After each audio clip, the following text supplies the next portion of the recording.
Hello everyone, welcome back to my channel study with Sapna. कैसे हैं आप सब? उम्मीद करती हूँ आप सब बहुत अच्छे हैं और अच्छे तरीके से अपनी एग्ज़ाम की प्रिपरेशन कर रहे हैं। स्टूडेंट्स, जैसा कि आप सब जानते हैं, हम डिडक्शंस टॉपिक पढ़ रहे थे क्योंकि ये टॉपिक यूपी पीसीएल में बहुत ज़्यादा पूछा जाता है। साथ ही साथ ये आपके यूके पीएससी में भी पूछा जाएगा।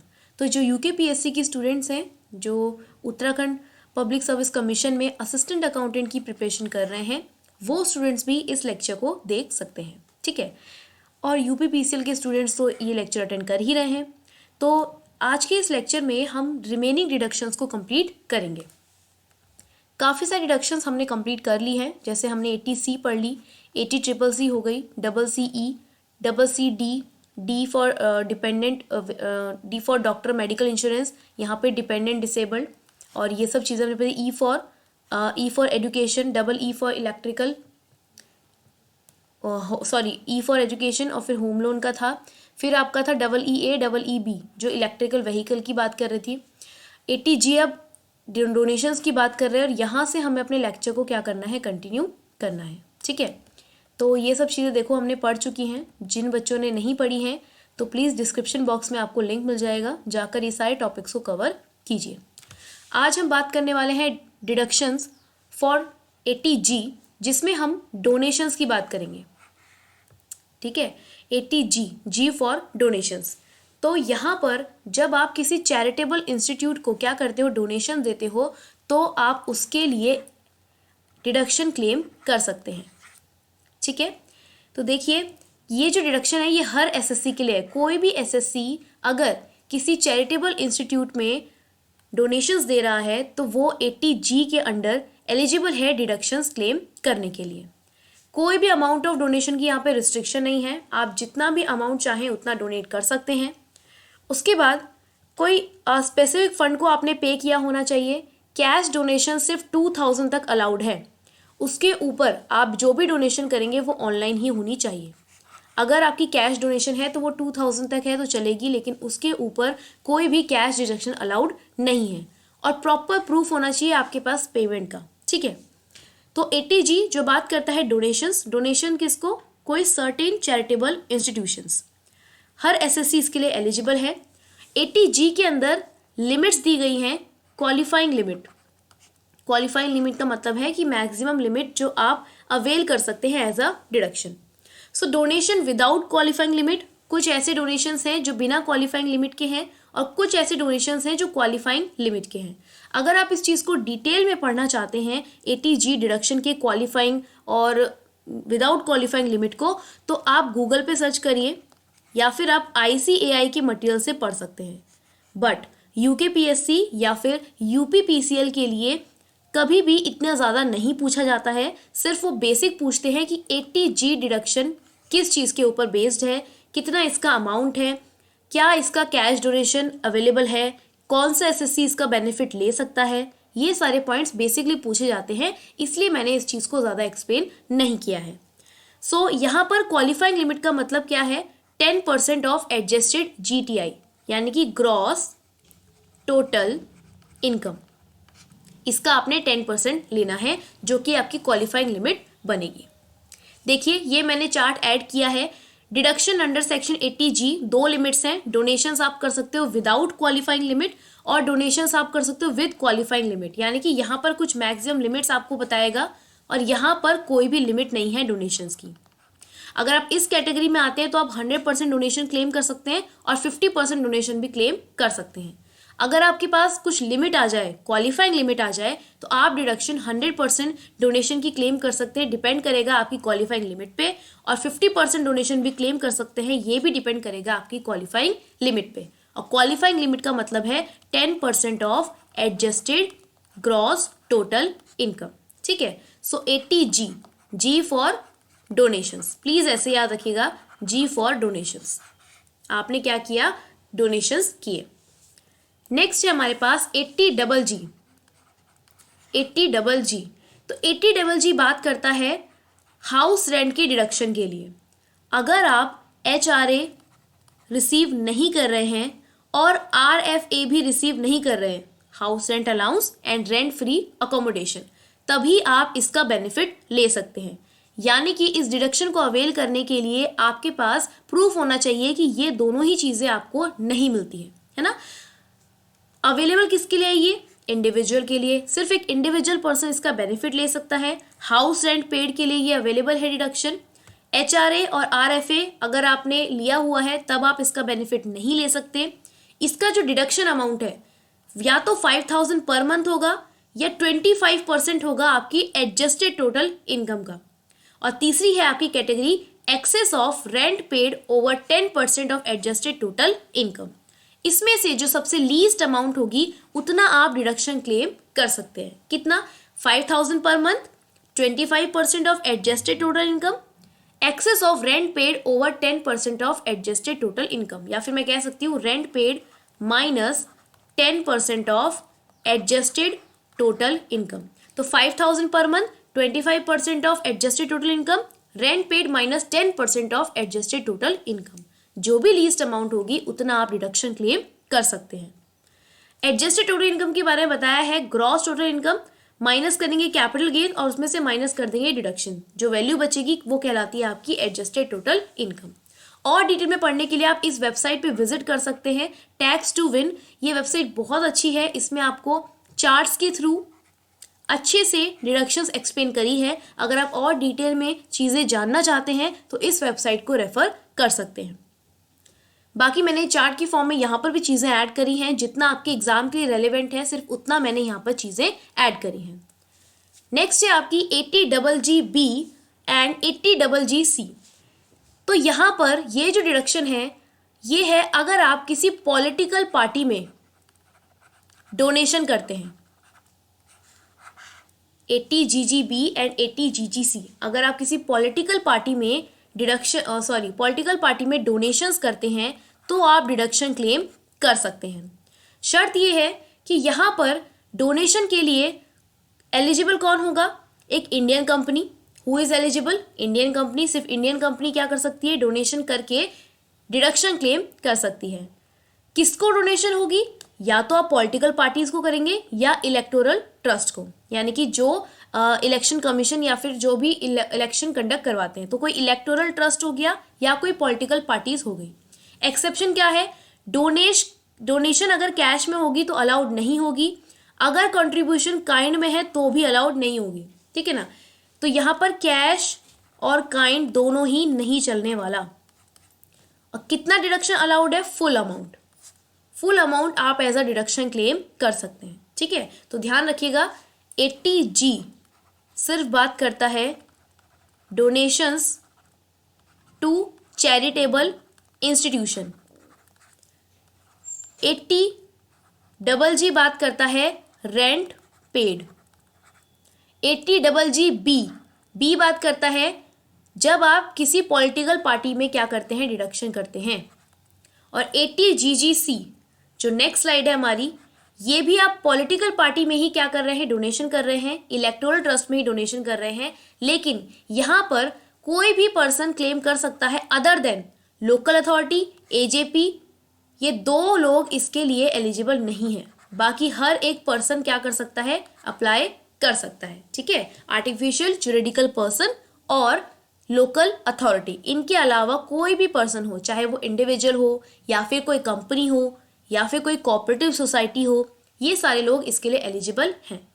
एक्सेप्शन क्या है? सेम वही, कैश में नहीं होना चाहिए, काइंड में नहीं होना चाहिए। और डिडक्शन कितना क्लेम कर सकते हैं आप? कोई लिमिट नहीं है, जितना आपने डोनेशन किया है, जितना कंट्रीब्यूशन किया है, पूरे अमाउंट को आप एज अ डिडक्शन क्लेम कर सकते हैं, ठीक है। कुछ क्वेश्चंस मैंने ऐड किए हैं जो कि UPPCL में पूछे गए हैं। तो देखिए बहुत ही बेसिक क्वेश्चन आते हैं। पूछा है 80GG किसके लिए डिडक्शन देता है? तो 80GG मुझे पता है रेंट पेड के लिए डिडक्शन देता है जब आप HRA या फिर RFA रिसीव नहीं कर रहे हैं। तो ऑप्शन में देखिए rent paid by an SSC who does not receive HRA from employer. तो जब एक SSC रेंट पे कर रहा है जिसको एम्प्लॉयर से HRA ना मिले, वो डिडक्शन क्लेम कर सकता है under section 80GG। Next same है 80GG में जो डिडक्शन है वो किस रिस्पेक्ट पे है? देखिए सेम क्वेश्चन है and I think okay question repeat कर दिया मैंने, ठीक है कोई नहीं।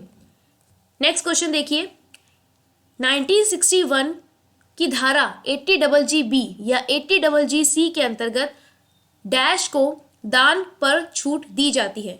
किस चीज़ पे अगर आप 80GG या 80GG के अंडर डोनेशंस करते हैं तो उसका डिडक्शन क्लेम कर सकते हैं? तो मैंने कहा पॉलिटिकल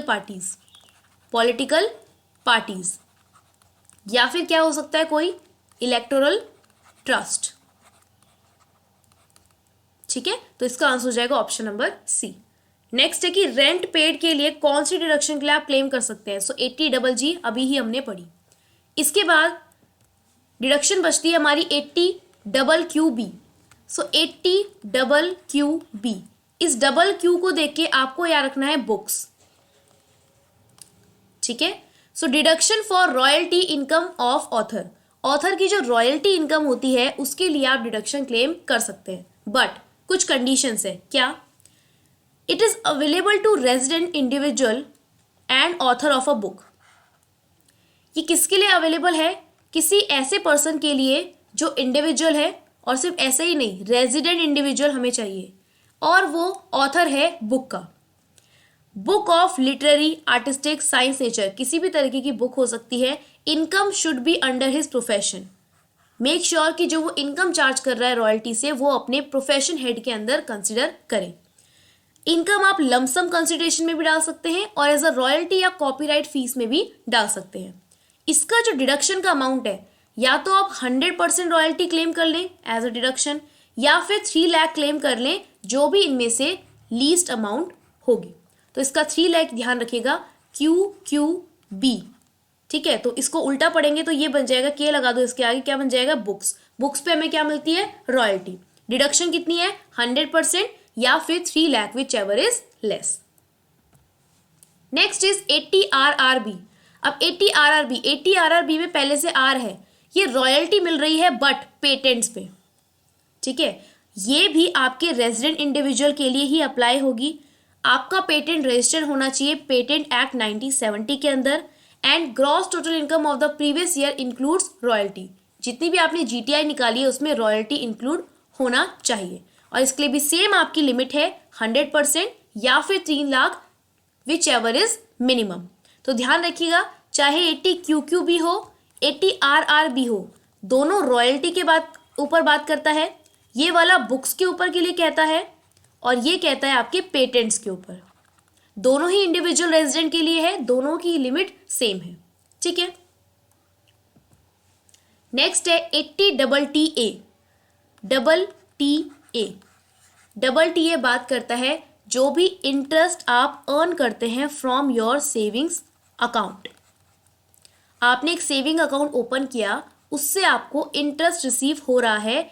इस इंटरेस्ट पर गवर्नमेंट आपसे टैक्स चार्ज करती है क्योंकि आपकी अदर सोर्स की इनकम बनती है, बट आप क्या कर सकते हैं? एज अ डिडक्शन इसे क्लेम कर सकते हैं अंडर TTA। अब इस T को थोड़ा I की तरह याद रखना, ये I समझ लेना इसको कि ये I लिखा हुआ है, ठीक है, I for interest. So 80TTA किसकी बात करता है? इंटरेस्ट ऑन सेविंग्स अकाउंट, ठीक है। किसको मिलेगी? इंडिविजुअल और HUF को मिलेगी। किस चीज पे मिल रही है? जो भी इंटरेस्ट आप रिसीव कर रहे हैं from savings bank. Savings bank account आपका बैंक में भी हो सकता है, पोस्ट ऑफिस में भी हो सकता है, और किसी कोऑपरेटिव सोसाइटी में भी हो सकता है। लेकिन इसे आप कब तक अप्लाई कर सकते हैं, कब तक इसका बेनिफिट ले सकते हैं? टिल द एज ऑफ 59, ठीक है, till the age of 59। Exemption कितनी है इसकी? 10,000 तक आप इस पे जो है डिडक्शन क्लेम कर सकते हैं। इतना आपको एग्जेम्पशन है, उसके ऊपर तो आपको टैक्स भरना ही पड़ेगा। फिर आता है 80TTB। ये था A और ये है B। B क्या बात करता है? देखो, डबल T के ना 2 पोर्शन है, एक है A, एक है B। एक बात करता है अप टू 59 ईयर्स के, और दूसरा बात करता है यहाँ पे सीनियर सिटीजन्स के, यानी कि जो अबव 59 है, यानी कि अबव 60। तो कह रहा है deduction of interest on deposit in saving account of senior citizen.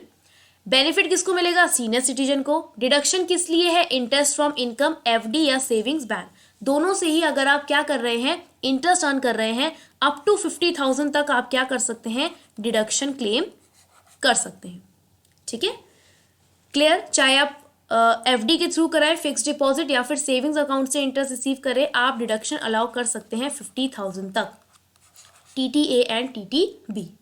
और लास्ट हमारी डिडक्शन आती है 80U के लिए। सो 80U की जो डिडक्शन है ये किस चीज़ के लिए है? It is for the case of disability. ये डिसेबिलिटी का केस है, आपने पढ़ा था डिपेंडेंट डिसेबल, उसी का एक आगे का ये केस है जिसमें आपको बेनिफिट दिया गया है and amount of deduction allowed इस तरीके से मेंशन की गई है। ठीक है, ध्यान रखिएगा, section 80U which is for disability. ठीक है, एक सेकेंड, आई थिंक ये इमेज क्लियर नहीं है। चलिए मैं इस इमेज को वापस से एक बार ऐड कर दूंगी PDF में ताकि आपको क्लियर हो जाए। ठीक है, तो यहां पर ये जो बेनिफिट है किसके लिए है? एक रेजिडेंट के लिए है, रेजिडेंट इंडिविजुअल जिसको डिसेबिलिटी है, रेजिडेंट इंडिविजुअल विद डिसेबिलिटी। ठीक है, इसके पास एक मेडिकल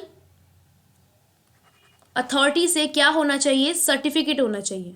ऑब्वियसली बात है, अगर आप डिसेबल्ड हैं तो आपके पास सर्टिफिकेट होना चाहिए जो कि शो करेगा कि आप डिसेबल्ड हैं। और ध्यान रखिएगा, ये सिर्फ और सिर्फ इंडियन रेजिडेंट की बात करता है। ठीक है, रेजिडेंट इंडिविजुअल जो इंडियन है और आपके पास सर्टिफिकेट होना चाहिए। डिडक्शन क्या है? डिडक्शन वैसे ही है नॉर्मल, अगर आपकी डिसेबिलिटी है यानी कि 40%, तो आप 75,000 तक डिडक्शन क्लेम कर सकते हैं।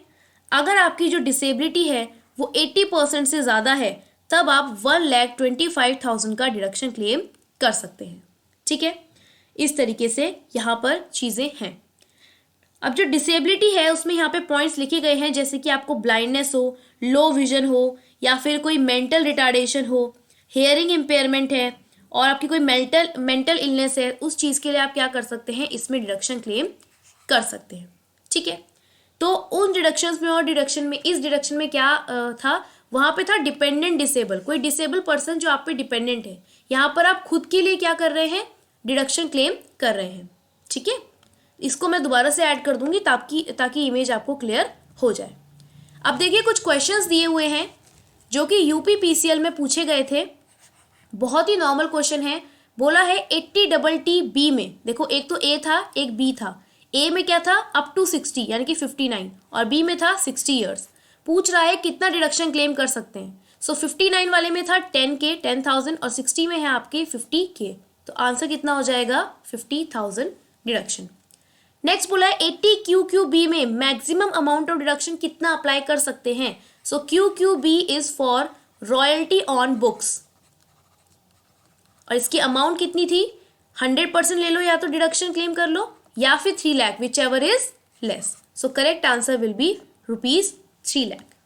ठीक है, तो स्टूडेंट्स हमने इस लेक्चर में पूरा की पूरी डिडक्शन को कंप्लीट कर लिया है। डिडक्शन के 3 पार्ट हमने करे।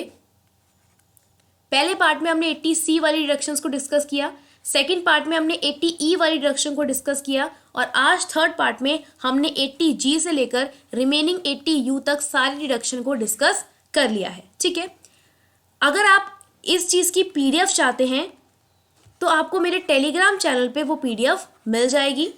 मैं इसके बाद ही वहाँ पे अपलोड कर दूंगी। इसका लिंक आपको डिस्क्रिप्शन में मिल जाएगा। और साथ ही साथ मैं आपको बता दूं, UKPSC की प्रिपरेशन स्टार्ट हो चुकी है। सोगा एक्ट हमने स्टार्ट किया है, कॉन्ट्रैक्ट एक्ट के लेक्चर्स कुछ हो चुके हैं, और धीरे धीरे करके हम बाकी की वीडियोस भी अपलोड करेंगे।